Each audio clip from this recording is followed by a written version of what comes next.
Adventure in Pipeman on W4CY Radio.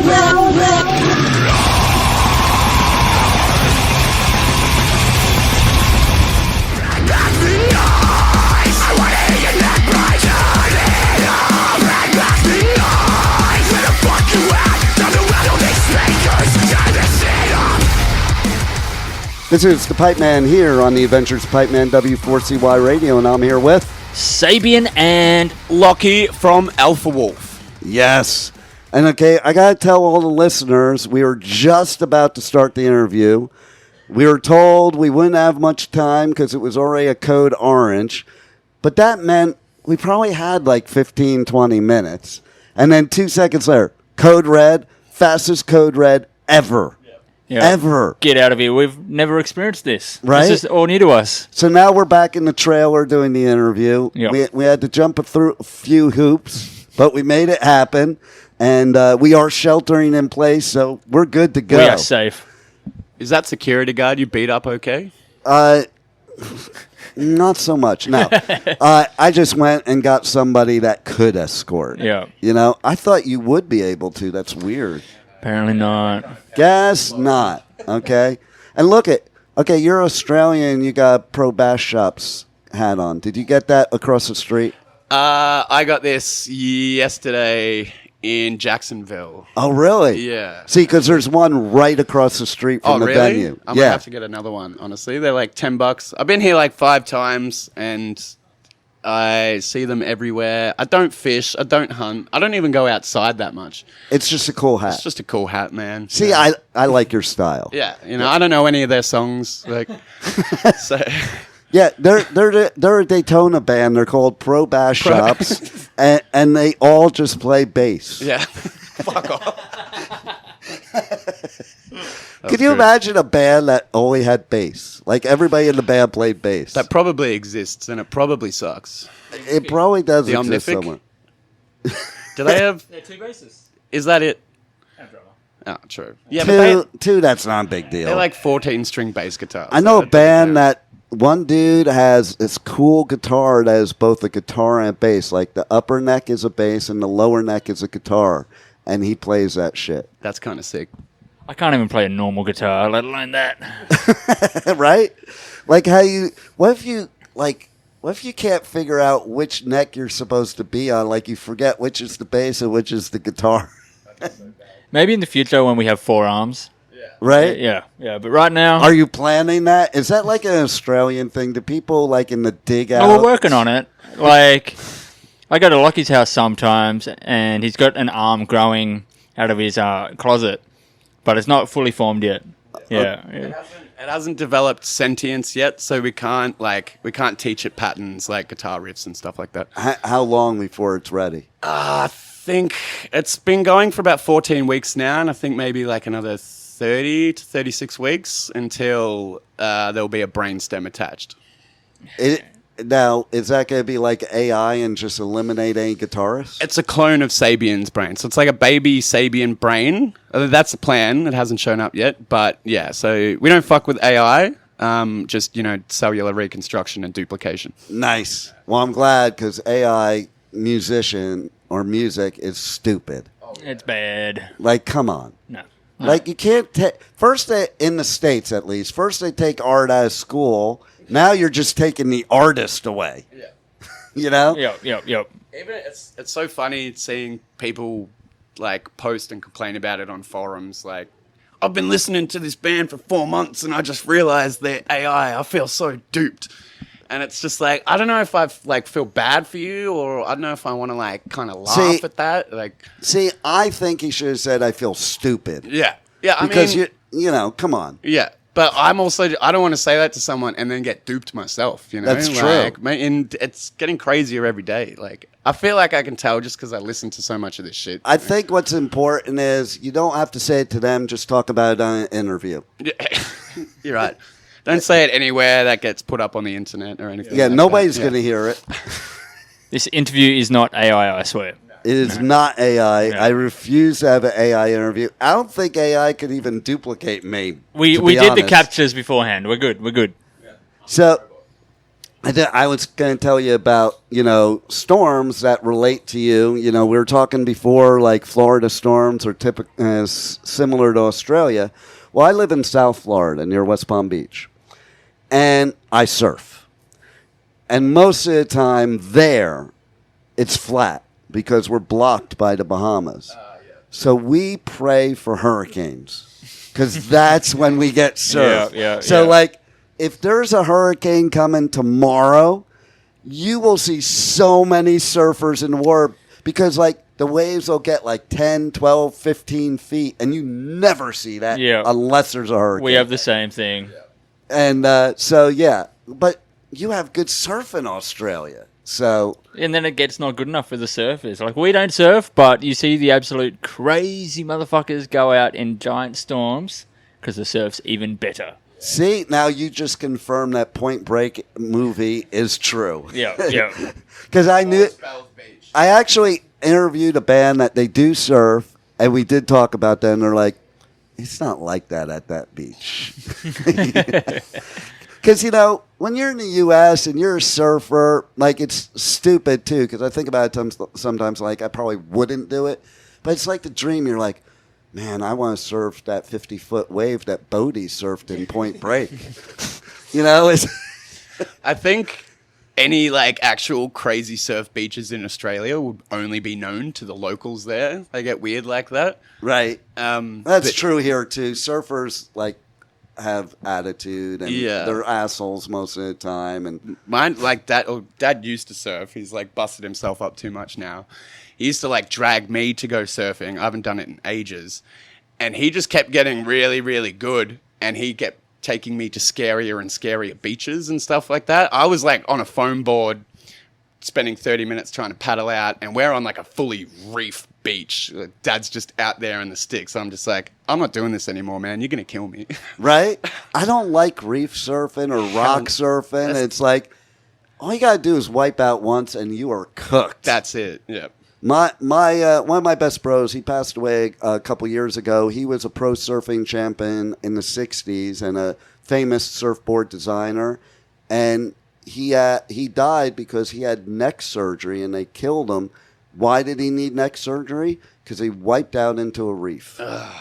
Yeah, no. I can't, if you're not out there in, padding and a helmet and everything, I don't understand why people are doing it. But the locals there were just insane. No, you don't care. But Dad's the last one, Dad had a bit of reef stuck in him.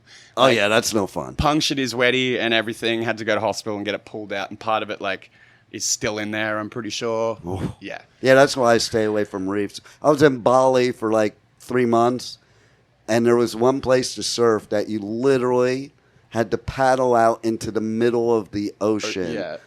It wasn't a shore break. It wasn't even close to a shore break. The waves are breaking out in the middle of the ocean. Did you get a jet ski tow or anything? No, you just had to paddle out, and it was reef. Yeah. And I'm like, fuck that. No. I'm not doing that. First of all, I don't want to paddle as is. I just want to surf. Okay? I have osteoarthritis in the neck from headbanging, surfing, and technology. So that whole paddling out with keeping your head up, that shit hurts me. Yeah. And it's you do it because of the end result of the fun of the 5 seconds you may be riding the wave after you paddled for 30 minutes in pain. But, long walk for a short piss. Right. It's kind of like the same attitude of going in a mosh pit, okay? That's kind of the way I look at it. For that one breakdown you love so much, and then it starts and you just get punched in the nose. Well, it's like last night I was at Death Clock. And again, my neck hurts today because I was headbanging. I knew it was going to hurt today. Worth it. But got to do it. And I can't even control it, to be honest.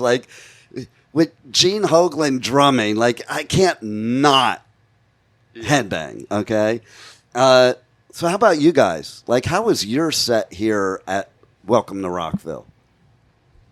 Great. We had high expectations because we've always looked up to and heard so much about the Danny Wimmer festivals. We've never played one. It's a lot harder for us as Australians to accept the offers as they roll through. We have to build tours around it, and yeah, it's a nightmare. It's a long, ride to get here. Like, Yeah. long swim. But we've heard so much, seen so much. We obviously get the FOMO every single year when we see all the stories of the bands playing on Instagram, and it was so much fun.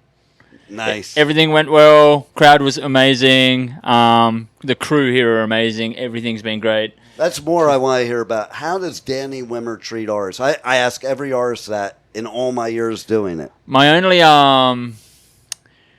gripe is it's so fucking big. It's like our fests at home are tiny. There'll be max 5 stages and take you 2 minutes to walk between the stages. I saw the map coming here and I was like, is that a whole racetrack? With a stage at that end, stage at that end, and I'm trying to watch all these cool bands. Oh. Right? But, you know, it's so good that the scene here is big enough to allow such... It wasn't always like that in the States. It's because of Danny Wimmer. Our Yeah. festivals used to suck, most of them. You know, like it was more like a carnival than a festival. Right. Yeah, well, yeah, this has been amazing. We're doing the Sonic Temple as well, so looking forward to that. That's a cool venue, too. That's like a big stadium. Oh, hell Like yeah. that's going to be a stadium show for you. Sick. You know, Yeah. all the Wimmer festivals are totally cool. And to your point, what you're saying before, it was funny because when you and I were walking back here, you're asking me where your dressing room is. I had no fucking clue. Well, we're parked up behind our stage, so we're like, all right, we'll just stay here all day. Not even look at the dressing room because, you know, we got water in the wagon, we got chippies in the wagon. But, you know, this is actually quite cozy and quite Right? cool, yeah. Yeah, well, everybody out there is scared, hiding in their tent. Yeah. We're sitting in air conditioning while We it's are hot chilling. and humid outside, and probably going to be some storm that wipes out everything, and Yeah. we're here good. I was going to say, we're talking about how greatly run this has all been. We're inside right after they call Code Red. It's probably fucking mayhem out there and we don't even know it. Right? Right? Yeah. And like, I had to text my daughters out there and her friend and her husband and her friend's husband. And I had my son text them, let them know it's Code Red because we find out before they do. Yeah. You know? And I think they have to walk like 4 miles to get to their shelter in place. Do they do that and then just wait until another announcement? And Yeah, then- well, it'll come up on the app or on socials, yeah. or on socials. So when you are hiding, they say shelter in place. I'll call it hiding. Yeah.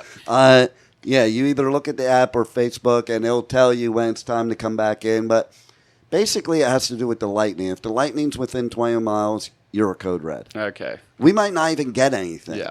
You know, Just precaution. it's the insurance companies. You know, it's America. You know. That's what a well-run festival does.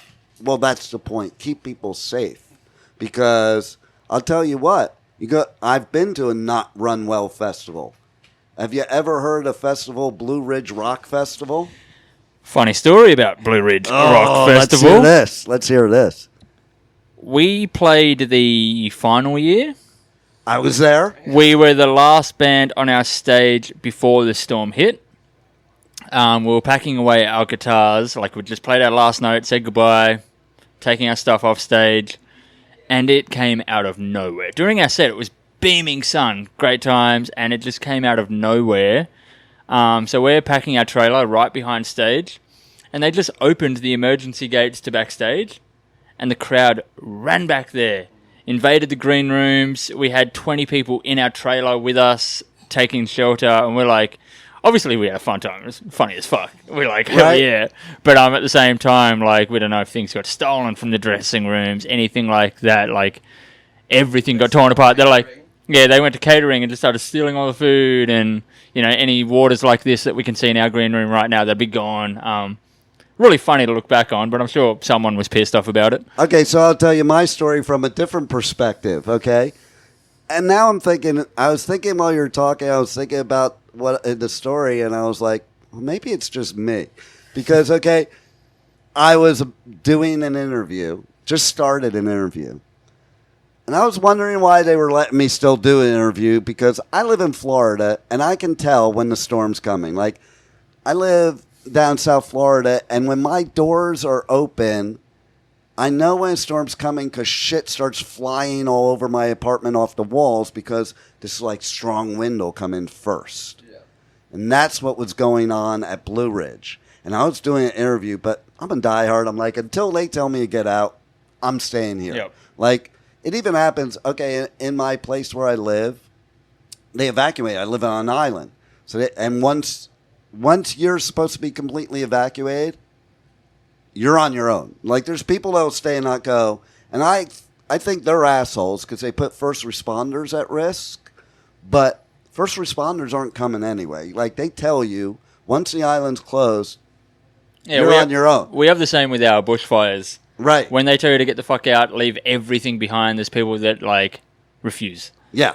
And they're the ones that are getting rescued or die.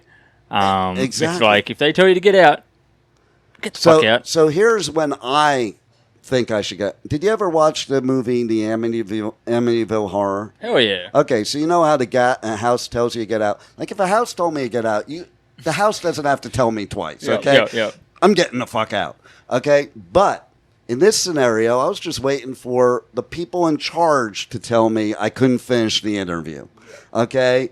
Just like we were about to start an interview. Yep. And it did come out of nowhere, but it didn't, because it came out of nowhere, but I knew it was coming because that wind. Yeah, there was talks of it, I think, in the morning when we were rolling up. Is it going to happen? Is it not going to happen? And then they did evacuate us. So I'm going back to, I was camping there. And there's media camping. So I was at media camping, which was on the way other side. And as I'm walking back, I see the band Heartsick, their tent.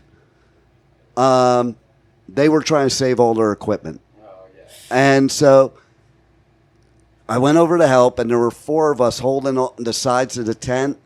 And the wind was so brutal that it lifted all 4 of us off the ground to where we said, fuck it and let it go. Yeah. But then we helped with their other tent that was still okay, holding that, and I'm holding that, and I'm getting pelted by hail in the back, okay? And then, so then there was that. Then I do get back to, and then going back to camp, I'm watching, okay, so they had these golf cart taxis within the festival. People were flipping those fucking things over with the drivers in it. There were bonfires, just like Woodstock 99. Yeah. Bonfires being started, you know. Well, it was unsafe. Like, I remember people waiting for the next band to play, but the LED walls looked like they were about to fly off the truss, and it looked like the stage could fall over. Like those videos and photos you see online of, you know, stages that collapse. I felt like I was about to watch that in real time. Yeah, and I felt like, you know, that's about to happen. And the crowd was just waiting like the next band were about to come on. Right? Yeah. And, you know, what else, too, is like everybody was leaving, and I'm like, fuck it, I'm staying till morning. Why? Because the people leaving were the problem. Yeah. You know, and you weren't getting out of there, and people were just like, they were acting crazy, panicking, because nobody's in charge. Yeah. And they don't know what to do, where to go. That would never happen at the Danny Wimmer Festival, ever, in a million years. Super precautious for the artists and the Danny people. Wimmer. Right. You got to run it right. That, like you guys were saying. Yeah. You have to protect the people at the festival. You can see the bands at another time. Exactly. And you know what? People get bummed, but you know what? You're not going to see the band if you die in a hurricane. Yeah. Okay? Like, just that simple. And I watched, while I was out there, I don't know if you saw it, I watched the tornadoes. There were tornadoes there. That's why it was so bad. God damn. Yeah. It was insane. It was totally insane. But now we're safe, sheltered Look at at this Danny guy. Wimmer Festival. And here we are doing our interview, even though We made it happen. we almost had it blown off. So now, how do you top this, okay? You played at Welcome to Rockville, Daytona International Speedway. You got evacuated. We're having a major storm. We're doing an interview. How are you going to top this now? Alligators. You have them here. And a fat dinner. But listen, the crocs in your country are a lot more of a worry than the alligators. Hell Like, yeah, they are. I've walked by alligators, and they don't even move, okay? But crocodiles, they scare me. We've done the tours in Australia where they take you out and make the crocodiles jump out of the water. Ooh. That is some bullshit. Yeah, fuck that. That is some real How about, bullshit. I go to Costa Rica a lot, and there's this one park called Corcovado Park, which is like one of the most remote places on the planet next to the Amazon. Has like 38,000 species of bugs. Okay? But it's a wet dock, so you get on this boat over this really rough water that for 45 minutes, and you're like bouncing. You know, if you have a Hell bad yeah. back, you can't do it. Okay? And then you get there, and it's a wet dock.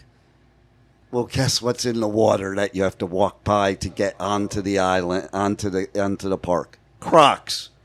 And then you can only go to this park with a tour guide because it's untouched. They don't want you screwing it up. And so we go on, and then we were told, too, by the tour guide that we were being stalked by a puma. Oh, my God. But it's okay. I know what I'm doing. I was okay with it. Surf the fuck out of there. Yeah, exactly. But it was a pretty cool experience, but I don't want to walk by crocodiles in the water anymore either. They're pretty fucked up. Yeah. Like, we done a gator swamp tour here once. And I thought they were tiny and not scary looking at all because I'd already done a croc tour. Like, no offense to the gators out there, but There is a certain time to be scared of the gators. Do you want to know when it is? Yeah. It's when you're canoeing through the Everglades. It's a 5-mile canoe, and you're in the middle, and there's these cute little baby gators, and you're looking at them and taking pictures, and then you hear this. Hell And yeah. It's the 15-foot mama that just dropped her tail on the water and went under. Yeah. I'm like, we're out of here. They are super scary because they just disappear. Right? Exactly. I don't want to mess with that. That's why I actually do want to surf Australia, but I'm kind of worried about how many sharks you have there. And recently, there's been a attacks. lot of attacks. Yeah. I don't know if you know this, but near here, not far from here, is where the most shark attacks are anywhere in the world. New Smyrna Beach, near here. Yeah, right. Yeah, but, you know, I do want to... I won't go there either. I do want to cage dive with great whites one day. I say if you were brave, you would cage dive with bull sharks, not great whites. Now, you can do it off Adelaide in Australia. You got to go out to sea for like 3 hours, and if they don't show up, you know, you lose your money, whatever, or they give you a voucher to try again another day. But I think that'd be awesome. Like, how the fuck are you going to ever see a great white? Because, you know, they're not in aquariums. I don't know that I want to see them. Nah. Like, ignorance is bliss. Where I live, they have shark migration, and I am, you know, up high, and like when you're down on the water level, you don't see what's in the water. Thousands of sharks in the water. Like, Yep. I'm like, I don't want to know that. But what I do a lot of times, like after I'm done touring all the festivals, and you know how it is, when you go on tour, you get off, you just want to escape the world and like seclude, and it's like coming down, you know? Yep. And so I'll normally take my paddle board and paddle way out on the horizon in the ocean in my backyard. And the last time I did that, I was out there, I was just sitting on my board, and I happened to look down. 5 bull sharks swam right under my board. Oh. And I was like, yeah, it might be time to go back to shore. Yeah. It's like, I don't want to see them there. But I don't know you they're there. Don't you want to see how big a great white looks? Like, just to be like, holy moly, I did see it. that's a big fish. I did see it. So one day, I'm on my balcony, and I looked down, and right in the shallow area where I would enter the water, there was something huge. I couldn't tell what it was, but it was huge. 20 minutes later, it was on the news because a boat filmed it. It was a 15-foot great white. Hell yeah. Right? Hell yeah. Right? How about, you guys are tough Australians. Like, how about you wrestle a great white? Don't just go see him. Wrestle it. Yeah? My son wrestled alligator. My son used to wrestle alligators. Oh, hell yeah. No, I just held one. Where was that? Gatorland. That was in Florida. Yeah. I did that. Yeah. But no, maybe we got to grow some arms and fins so we can go out and... I have an idea for you. Okay, next time you want to do that, you know, if you want to do that shark dive to check out sharks, I think you should set it up where you guys like play a set Hell for yeah. the sharks. Shark mosh. I'm pretty sure we're playing a show on a boat at the end of the year, aren't we? Yeah. Nice. Yeah. Let's chum it. Exactly. Yeah. Which one is it? What's it called? Hellbound. Boat show. Hellbound. Hellbound on Nice. a boat. Yep. Nice. Where does it go? Sydney Outback. Ah, true. Yeah. Yeah, there'll be sharks. So, in it. like, we have a lot of those metal cruises here, and they are cool as shit, actually. Yeah, we've never done one before. You know what's cool about it? So, the people going on those cruises spend a lot of money. It's not like a festival. Well, they spend a lot of money at a festival. Yeah. But it's a whole nother level. And basically, you know, they don't fuck with the bands. You know, it's like the band members, the big ones, will go out and eat dinner in a buffet, not even in catering, just hang out with everybody because nobody bothers them. Yeah, I think I've seen that just from, you know, the bands that I do follow. They just hang out. No one's above anyone. You're just all It's hanging out on a different cruise. vibe. You don't have to be like Yeah. backstage and away from, Yeah. you know, and everybody gets a meet and greet, so there's no reason for them It's to work. so cool, and you can just do surprise sets if your friends there. Get them up on stage to sing a song. Like, it's not that serious. No band's trying to outdo everyone. Every band's doing multiple sets, and they're playing first thing in the morning or last thing at night. It doesn't matter. No one's trying to compete, and no one's got the fire, and then another band doesn't, because you're all just sharing the exact same stage, the exact same lights, and Exactly. it seems really cool, and I'm very excited to do it. So now, and I love them to death, so I'm just playing around, but you know who brought shame to Australia? Who? Okay, so on Shiprocked last year, there was a big rivalry between Hollywood Undead and Parkway Drive. Oh. And they have this thing like Family Feud, so they were playing against each other, and it's a whole funny scenario, but Parkway Drive lost. Boo. And then it was a whole thing on the boat the whole time, and then when I was interviewing Winston, he was pissed because he's like, yeah, my band members, they sucked at that game because he was pretty good and he wanted to win. Yeah. But yeah. And that band's competitive as. They're always doing the sports and doing everything. Like, Totally. pick it up, Parkway. He's the nicest guy, too. Yeah. So he was geeking out. I'll show you, and we'll see what you think about it. He was geeking out in our interview about this little treasure I have from the 80s that I used to wear in the 80s. If I can get it out. Digging into the bag. What do we got? What do we Digging into got? the bag. Lucky dip. There it is. Oh, look at that. Take a What do look. we got on And it? I want you guys, as part of the interview, to describe from your point of view what you see here. That's a Metallica logo I've never seen in my I life. said the exact same thing as Winston. Like, what the hell? This one has gone to shreds. Who's on it? It's Metallica. Yeah. See, there's I know. I've seen what members. What era? We got There- Cliff Burton. there's the end of it. Yep. When did you draw on it? What year? Started Venom. in 1981. God damn. You know, the times when you didn't have Yeah. to be a poser and go buy one from Walmart. and this or is what something. patches look like when they've aged. Totally. And they're No. paper patches. You see Yeah. that? They're paper. No fresh patches on this at Okay. all. So there's a story On behind that the logo, Slayer. what the hell? That he was the same way. If I show you the video after Yeah, the yeah. same thing. Okay, so that he commented on Slayer. They didn't even have a patch yet, so I just got I got this felt lining and lettering Yeah, and put it on there. that's hard. And then I was in LA and people thought I was a gangbanger and that was my gang Yeah. name, Slayer. I got a mate that has a gigantic Slayer tattoo up his forearm, which is hard, and Metallica across the shoulders. He would go Nice. ape shit for this. I was at both of their first shows ever. No way. Yeah. So who would you want to tour with on this vest? I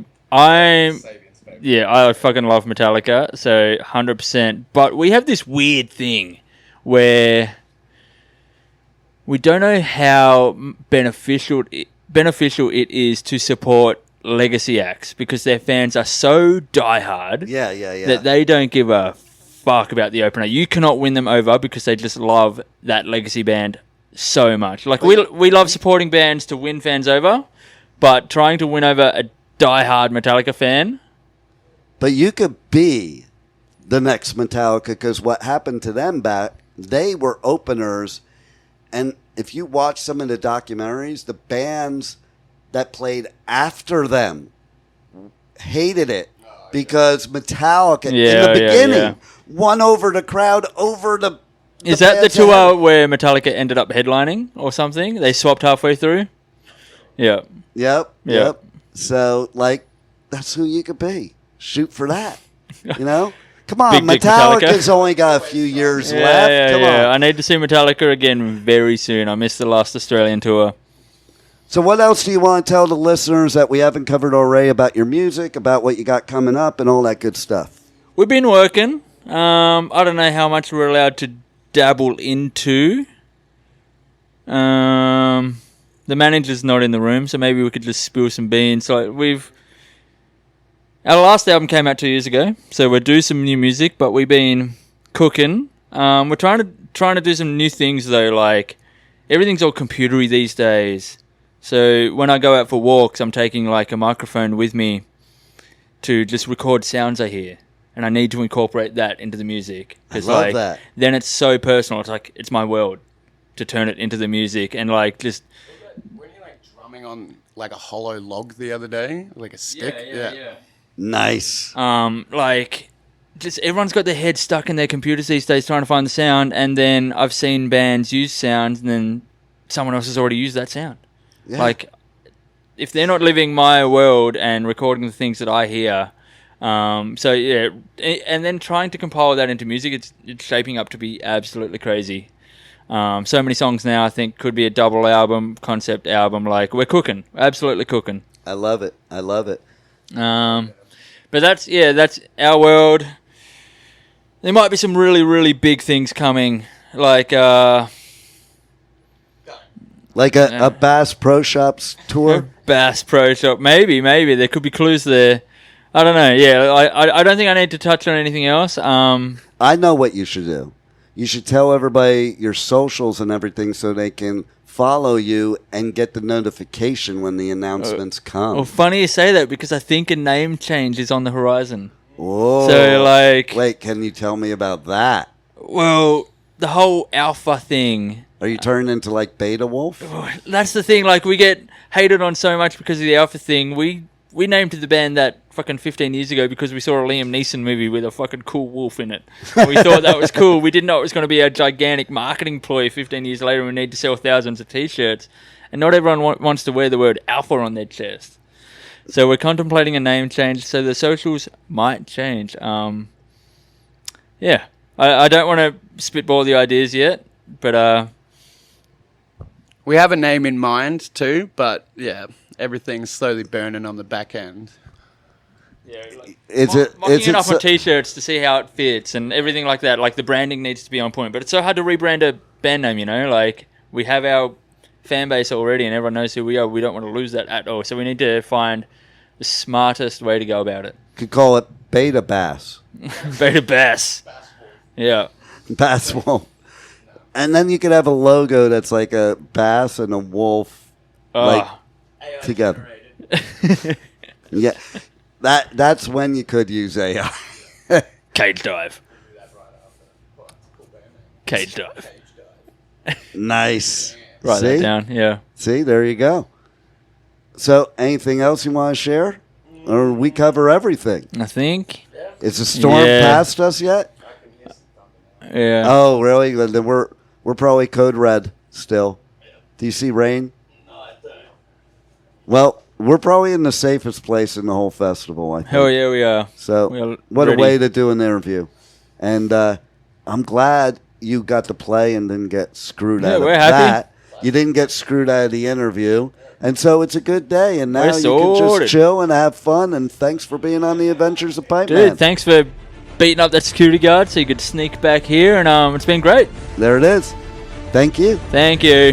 Thank you for listening to the Adventures of Pipeman on W4CY Radio.